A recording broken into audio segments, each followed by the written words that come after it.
လေးတို့အားလုံးပဲမင်္ဂလာပါရှင်ဒီကနေ့မှာတော့ဆီယာမနွေနီကန်ဝင်းစီစဉ်ပြီးကာတွန်းပိုးစာတရုပ်ဖော်ထားတဲ့38ဖြာမင်္ဂလာပေါင်းသင်းဆက်ဆံရေးမင်္ဂလာပုံမြင်စာအုပ်ထဲကပညာရှိကိုပေါင်းသင်းစည်းကပ်ပါဆိုတဲ့မင်္ဂလာတရားကိုပြသပေးဖို့တထေးသား2ယောက်ဆိုတဲ့ပုံမြင်လေးကိုမမကပြောပြပေးသွားမှာပဲဖြစ်ပါတယ်တထေးသား2ယောက်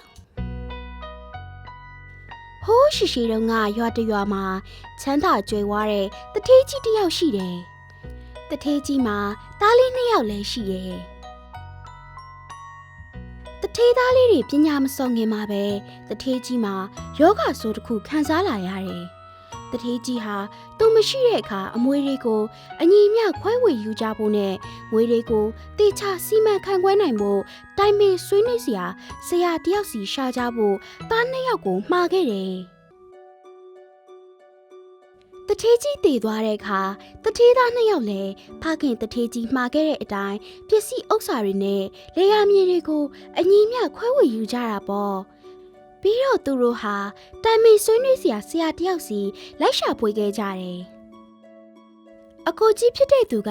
ပညာဉာဏ်နဲ့တဲ့သူကိုဆရာတင်မိပြီးညီငယ်ကတော့ပညာဉာဏ်အမျှော်မြင်ရှိတဲ့သူကိုရှာဖွေပြီးပညာရှိစီကလေ့လာသင်ယူတယ်။အကိုကြီးဟာသူ့ဆရာရဲ့အကြံပေးချက်တိုင်းပစ္စည်းဥစ္စာတွေကိုထုခွဲရောင်းချပြီးတခြားမြို့ကိုဆန်ရောင်းသွားတဲ့။သူဆန်သွားရောင်းတဲ့မြို့ဟာဆန်စပါးအများပြားထွက်တဲ့မြို့ဖြစ်နေတယ်။အကိုကြီးဟာပညာနယ်တဲ့ဆရာပြောစကားကိုယုံပြီးတည်တည်ချာချာမစုံစမ်းမဲလာခဲ့ပြီးတော့သူတည်လာခဲ့ရတဲ့ဆန်တွေကိုဈေးလျှော့ပြီးရောင်းခဲ့ရတာပေါ့။ရင်းနှီးထားတဲ့ငွေတွေကုန်သွားတဲ့အခါအမွေရထားတဲ့လေယာမြေမှာအသီးနှံတွေစိုက်ပျိုးဖို့သူ့ဆရာစီကအကြံဉာဏ်တောင်းပြန်တယ်။ပညာနေတဲ့ဆရာဆိုတော့ရာသီဥတုနဲ့မကိုက်ညီတဲ့သီးနှံတွေကိုစိုက်ပျိုးဖို့အကြံပေးတဲ့။ဆရာစကားတိုင်းစိုက်ပျိုးတဲ့အခါရာသီနဲ့မကိုက်ညီတဲ့အတွက်သီးနှံတွေပျက်စီးကုန်တာပေါ့။အကိုကြီးလည်းရှိသမျှကုန်ပြီးသူ့ဆင်းရဲဖြစ်ကိုရောက်သွားတော့တယ်။ဒီချိန်မှာ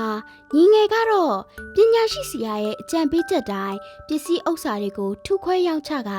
လေယာမြေတွေထပ်ဝယ်ပြီးတီးနှံစိုက်ပျိုးလိုက်တယ်။ညီငယ်ဟာဆရာစကားတိုင်းနှွေမိုးဆောင်ဥထု3ပါးလုံးမှာရာသီဥတုနဲ့ကိုက်ညီတဲ့တီးနှံတွေကိုစနစ်တကျစိုက်ပျိုးခဲ့တာကြောင့်တီးနှံတွေဟာတခြားသူတွေထပ်ပိုပြီးအထွက်တိုးခဲ့တယ်။ညီငယ်ဟာသူ့ဆရာရဲ့အကြံပေးချက်တိုင်းတီးနှံတွေကိုရောင်းချတင်တာရောင်းချပြီးတချို့ကိုရွာကဆင်းရဲနှမ်းပါသူတွေတက်ကြီးရွယ်အိုတွေကိုလည်းပေးကမ်းမျှဝေပေးတယ်။ရွာရဲ့တာရေးနာရီတွေမှာလည်းတအားသွေးပါဝင်ကူညီတာကြောင့်သူ့ကိုအားလုံးကချစ်ခင်လေးစားကြတယ်။ညီငယ်ဟာစီးပွားပြတ်သွားတဲ့အကိုကြီးရဲ့သတင်းကိုကြားတော့စိတ်မကောင်းဖြစ်သွားတာပေါ့။ဒါကြောင့်သူဟာအကိုကြီးကိုသူနဲ့အတူလာနေဖို့ခေါ်လိုက်တယ်။ပြီးတော့ပညာရှိဆရာစီကအကြံဉာဏ်တွေကိုညီကို2ယောက်လေ့လာသင်ယူပြီးအတူတကွပျော်ရွှင်စွာနေထိုင်သွားကြတော့တယ်။ကလေးတို့ရေအသိဉာဏ်ပညာနည်းတဲ့သူကိုဆရာတင်မိတဲ့အခါပျက်စီးဆုံးရှုံးခြင်းတွေဖြစ်ပေါ်တတ်သလိုဉာဏ်မျှော်မြင်ပြည့်စုံသူကိုဆရာဖြစ်စည်းကပ်ခဲ့ရင်တော့ကောင်းကျိုးချမ်းသာရတတ်တယ်ဆိုတဲ့အကြောင်းကိုမမကပြောပြပေးခဲ့ရပဲဖြစ်ပါတယ်။နောက်ထပ်လည်းဒီလိုစိတ်ဝင်စားဖို့ကောင်းတဲ့ပုံမြင်လေးတွေအများကြီးပြပြပေးသွားအောင်ပါမို့လို့မမရဲ့ YouTube Channel လေးကို Subscribe လုပ်ခဲ့ပေးပါဦးနော်။ Facebook ကနေကြည့်ရှုတဲ့ကလေးလေးတွေကတော့ Like and Share လေးလုပ်ပေးဖို့မမေ့ပါနဲ့နော်။